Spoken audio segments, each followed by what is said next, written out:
Hello friends, welcome to Dindigul sister.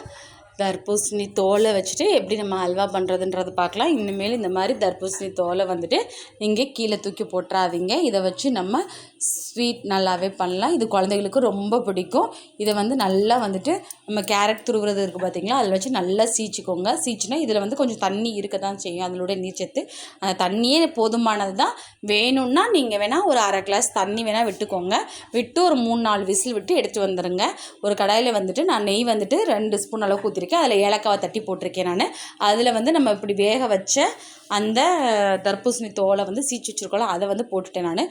இதை நல்லா வதக்கணும். அந்த ஸ்மெல்லு நல்லாயிருக்கும். நான் வதக்கிறச்சியே கொஞ்சம் கலர் பவுடர் போட்டுக்கிட்டேன் நான், கேசரி பவுடர். அதை போட்டுட்டு சுகர் நான் ஒரு 8 ஸ்பூன் அளவுக்கு நான் போட்டேன். கொஞ்சம் நல்லா ஸ்வீட்டாக இருந்தால் ரொம்ப நல்லாயிருக்கும். இது நல்லா கிளறிக்கிட்டே இருந்தீங்கன்னா நெய் பிரியும். அந்த சமயம் திருப்பி இன்னும் கொஞ்சம் நம்ம நெய் விட்டு நல்லா திருப்பி கிளறினோம்னா நம்மளுடைய தர்பூசணி அல்வா ரெடி.